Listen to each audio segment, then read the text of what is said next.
semi-finals were so insane that I felt I had to. Well, we will get into it. I mean, to be fair, one of them in particular was amazing. The other had a lot of talking points, but maybe it wasn't as dramatic. But yeah, I want to give my thoughts on the games. Of course, get in the comments below your thoughts on the games. I'll touch on it at the end a little bit as well. Some of the other Premier League games which we had, and give a couple of my thoughts on those. But mainly, we're going to be talking about the FA Cup. So we'll start with the first semi-final, which is Manchester City 1, Chelsea 0. Bernardo Silva with the only goal of the game. Yeah.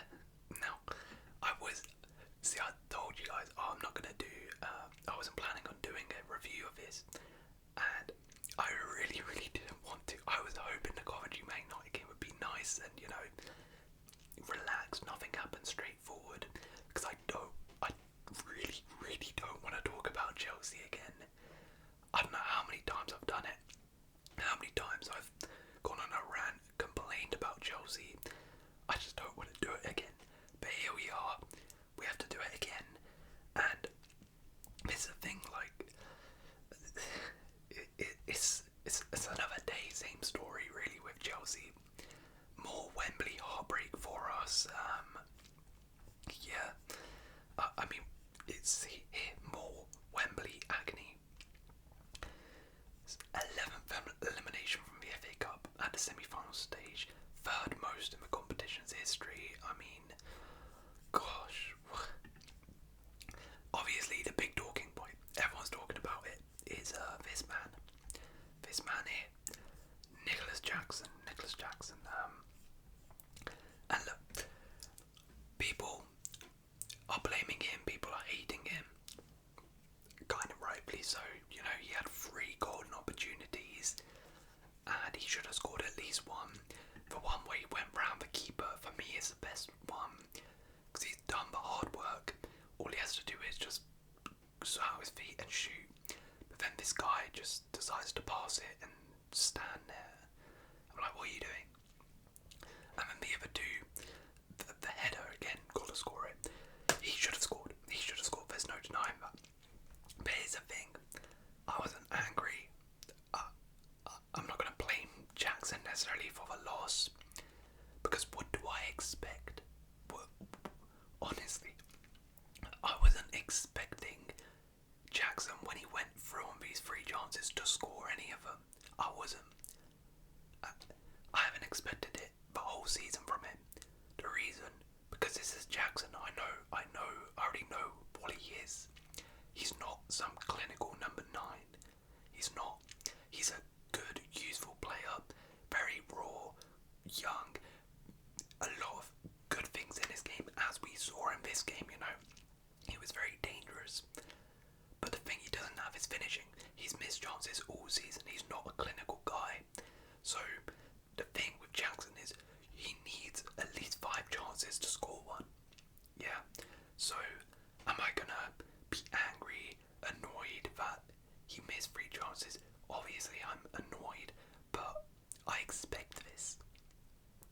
The more, I guess, the broader picture here is, why is Nicholas Jackson our starting striker?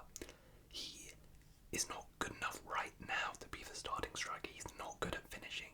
He's young, inexperienced. Why is he our starting striker?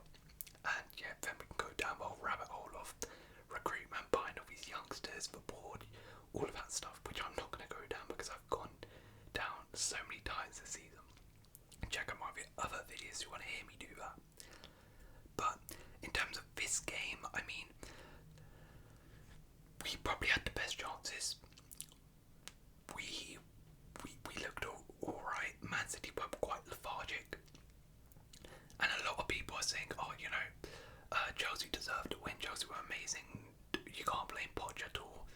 And I'm not going to sit here and say, Poch out, Poch this, Poch that, because again, a lot of it, if Jackson scores one of his chances, we're probably in an FA Cup final. And there were some positives, but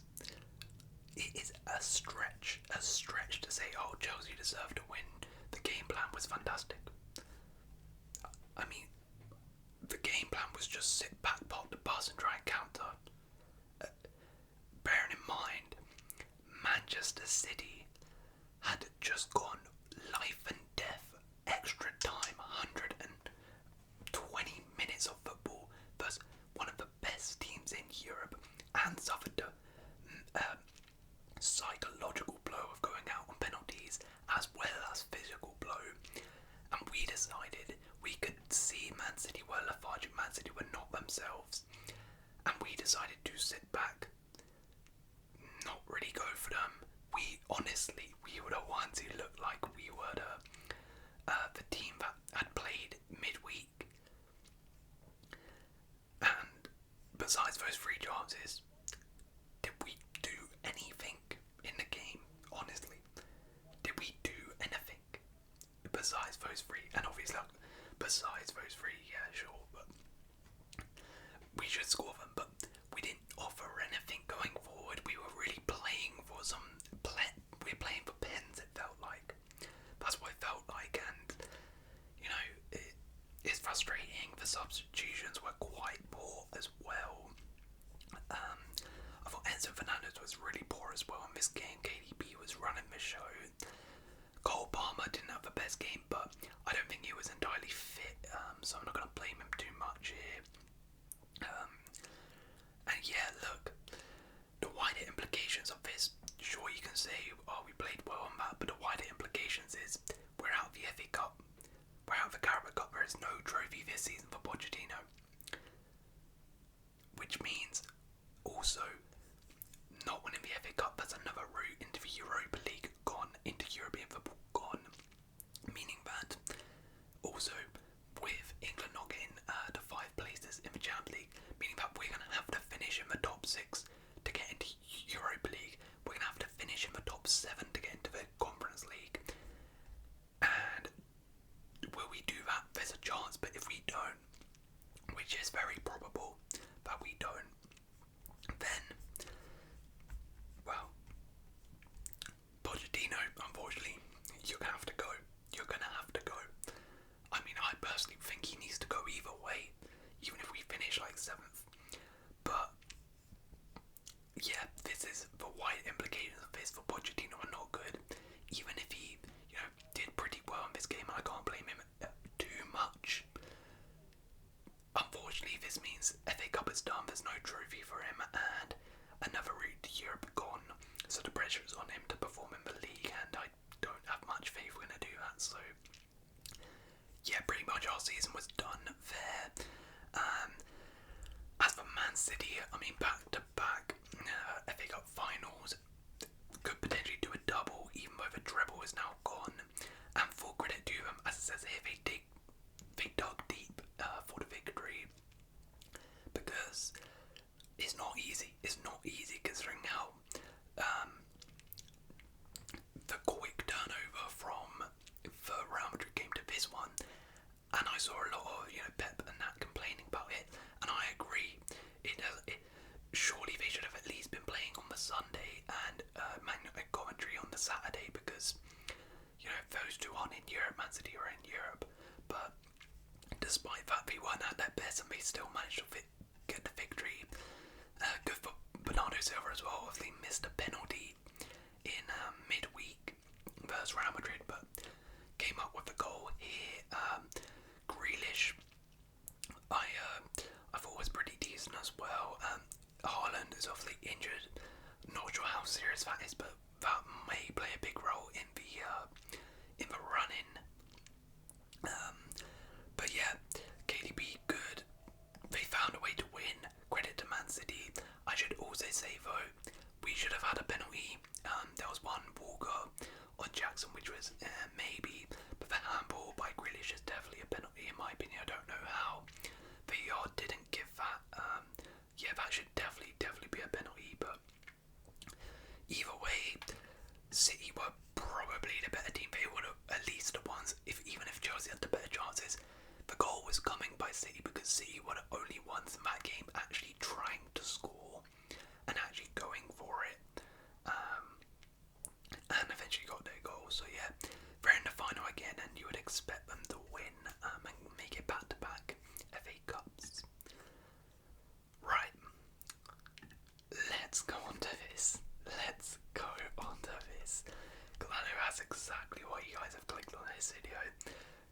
Coventry City 3, Manchester United 3. Goals from Ellis Sims, Callum O'Hara, Haji Wright, McDominay, Maguire and Bruno Fernandes. Man United winning on penalties 4-2. Wow. Absolutely insane. Now look, I'm gonna let me run through, I guess, my feelings in the game and how I thought about the game. So in terms of the first half, the first half, I thought for, what was it, when they scored like 20 minutes, 23 minutes. First 20 minutes I thought Coventry were decent, at least defensively. Clearly their game plan was just sit back, try and get some counter-attacks, but they were just defensively sitting back pretty solid. You know, I did have a couple chances in that first half. Got an Hatcher and Rashford. Both of them probably should have scored their chances, in fact. But besides that, they were pretty solid. But then, you know, lapse of concentration. McDominay pops up with a goal. I do think that the goalkeeper probably could have got that and could have done a bit better if he had moved aside a little bit more. He would have been able to palm that out. But they go 1-0 up. And then even again after that, you know, he really didn't offer anything. Didn't have many chances after the goal. Then Rashford had one which was saved by Collins, but Coventry were doing well defensively. However, they weren't offering anything going forward. I don't even know if they had a shot in that first half. I don't recall them having one. And you think, okay, 1-0 getting at half time, that's fine. Then Maguire just in added time. That's a real blow, and that would be so disappointing if you're a Coventry fan, because one is from a set piece and Coventry are quite a physical side. That's one of the aspects where you would expect them to be solid, but they conceded. And also, just before half time, 2-0 at half time, that's quite a big ask, you're thinking, to overcome that. And then the second half comes, it was kind of more of the same. Coventry were going for it a little bit more, but not too much. You can see they were just trying to stay in the game as much as possible. Then the Bruno goal happens. Unfortunate deflection from somebody, I can't remember who it was. 3-0. Game's done. Game is done. And then the madness happens. Firstly, I actually think this is crazy. The third goal to make it 3-0 was actually a blessing in disguise in hindsight for Coventry, because at that point they were just like, screw it, shackles off, let's just go for it, we have nothing to lose now. And they just went for it, because before that, even at 2-0, they were quite cautious still. They were going for it a little bit more, but they weren't going full throttle. And then after this, they were like, let's just go for it, man, we're 3-0 down, what's the worst that's going to happen here? And they played so much better. I almost wish Coventry had gone for it a bit earlier than they did, because Man United couldn't really cope when Coventry were going at them like that. And Coventry got their goal, obviously got the second with incredible luck, and then that penalty happens. Just an absolute collapse by Man United, and it's 3-3. Absolutely insane. And then in extra time it gets crazier, because Coventry had, Bruno hit the bar in extra time, but Coventry were actually the better side at extra time, used that momentum really well, and probably should have scored. Had you right had a chance, Ellis Sims had a chance, both of them really unlucky. And then who was it? Thorpe comes off the bench, and in the 120th minute scores, and you're thinking that's the winner. This is one of the greatest comebacks of all time. Then heartbreak gets ruled out for extra offside, rightfully so, but so harsh. And goes to penalties, where Man United win despite missing their first penalty. Casemiro missed. I really never knew that Casemiro and Bernardo Silva were best mates.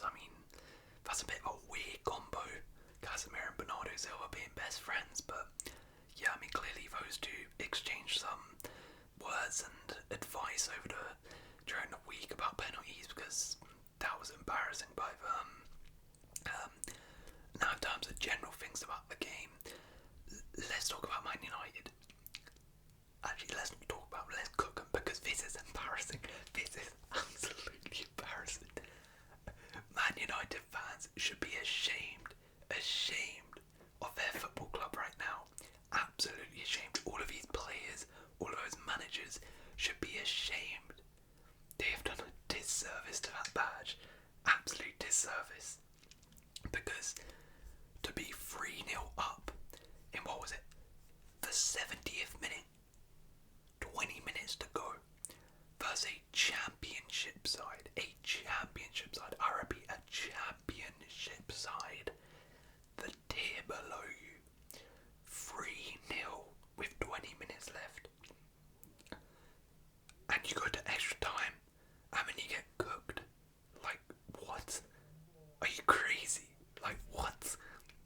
That should never, ever in a million years happen. Never, ever in a million years happen. And here's the thing, is, you know, all those United fans, I mean, you know, to be fair, I was one of them as a Chelsea fan. All those United fans in the midweek who were cooking, who were hate watching, who were calling City, Arsenal bottlers, Liverpool bottlers, they bottle the league, Arsenal bottle the league, all of this. Well, hold that, because this, I don't care if you won, I don't care. This is the biggest bottle job of the season by any club, and one of the biggest of all time, one of the biggest in FA Cup history. 3-0, 70th minute, 3-0 versus a championship side, and you went to extra time and almost lost it. You almost lost it. That is insane, and it's been happening all season. The mentality in this Man United side is weak, is on the floor. What happened versus Chelsea? I thought they weren't going to top it, and they've gone and topped it. Bottled it versus Chelsea. Sure, they came back versus Liverpool in the Prem, but they still bottled it in the end. They should have won that game. They should have seen it out. Brentford game, they scored in the 90th minute and then bottled it in the 90th minute. And they've bottled it again. This is one of the weakest mentalities in the league. They would finish last in the Premier League table if it came to mentality. Actually, maybe Sheffield United last, but 19th, they'll get relegated. Absolute embarrassment. And you know what? The only thing I'll give them praise for is at the end when they won on penalties. Besides Højlund and Onana, all of them did not celebrate. Fair play for that, fair play, because they knew they messed up. They knew there ain't nothing to celebrate about here. There's nothing to celebrate about. And you know, I think Højlund quickly realised, you know, he went crazy with the celebration, turned around and realised only Ericsson was just casually walking to him, the rest were just shaking hands with Coventry players. And he was like, oh, okay, yeah, we messed up. I mean, some were defended by United, you know, in that last minute goal, if that was onside, that would have been an absolute disgrace for defending for that goal. Thorpe was just standing there in the middle of the box.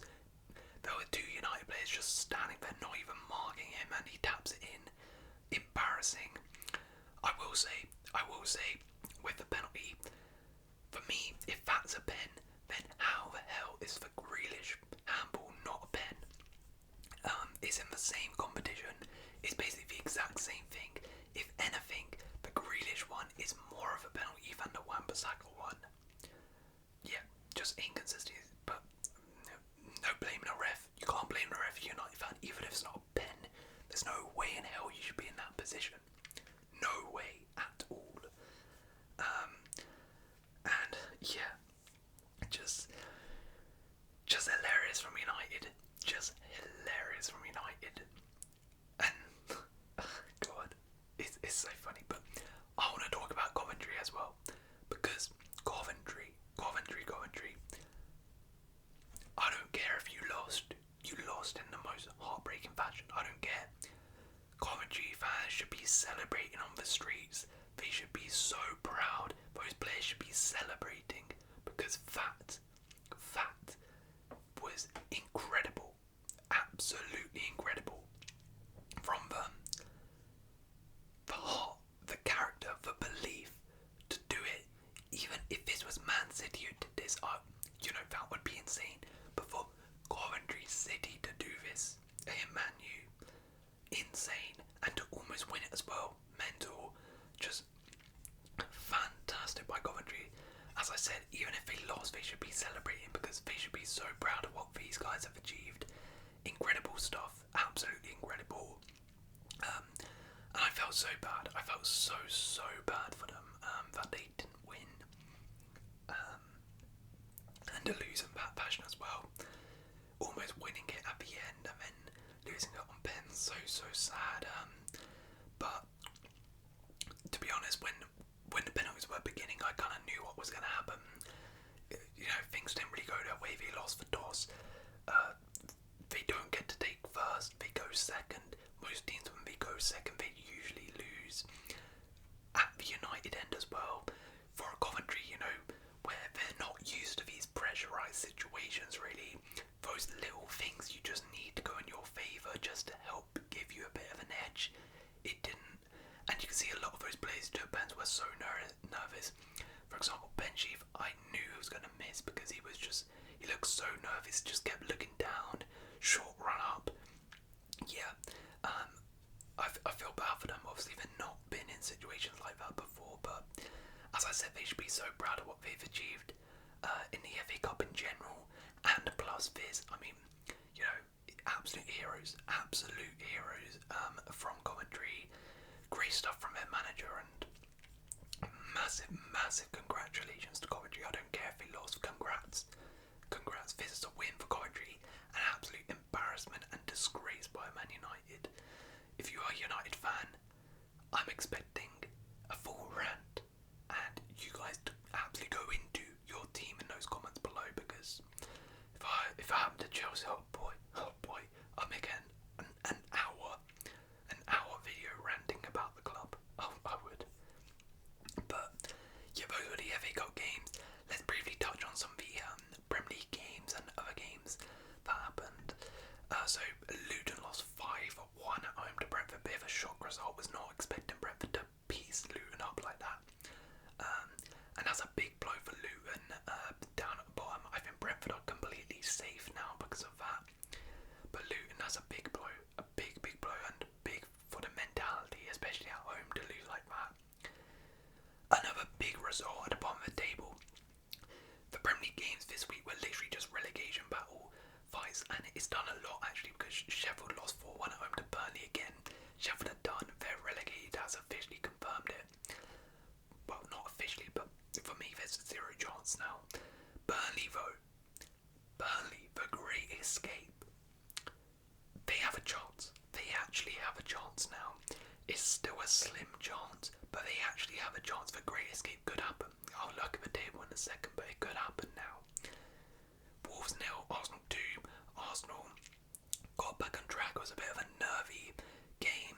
Wolves had some good chances and did their best considering they had quite a depleted squad, but Arsenal found a way to win, and that's going to be big for them to bounce back like that. Also, Championship as well. We made a video about this, but little update: Leicester managed to beat West Brom, which is a massive result for them, takes them back to the top of the table. And Southampton lost in the 96th minute versus Cardiff, which has all but meant that Southampton, if they don't beat Leicester in midweek, they are not winning the league and may not get promotion. Anything else happen worth noting on Saturday? I don't think so. What about in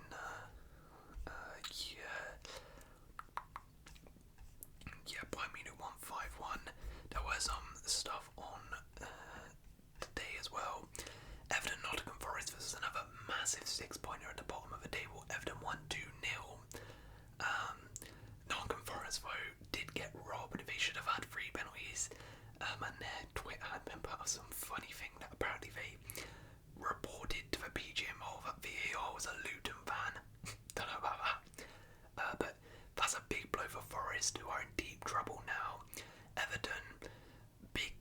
result for them. They're not safe, but that takes them a good step away.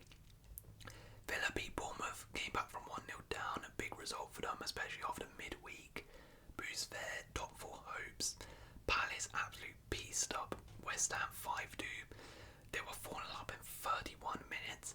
Palace are thriving right now, doing so well under Ollie Glasner. West Ham, another big blow for them, and yeah, Moyes might be in trouble. And Liverpool bounced back to beat Fulham 3-1 after some disappointing results recently. A big result from Trent, scored a fantastic free kick in this game as well. And yeah, that's a tricky diverse Fulham, but they did manage to come over with a victory, which is massive for the title race. There's also El Glasgow, which as a recording has not happened, but is happening today, so we'll see how that goes. And Dortmund, Leverkusen, the unbeaten streak, 97th minute versus Dortmund. They're still unbeaten somehow, some way. They find a way. Absolutely mental from them. But let's have a look at the Premier League table before we round off here. So yeah, as you can see, Arsenal are now at the top of the table, Liverpool in second, Man City in third, but Man City now of course have a game in hand. Villa have 6 points lead on Spurs, but Spurs do have 2 games in hand on there.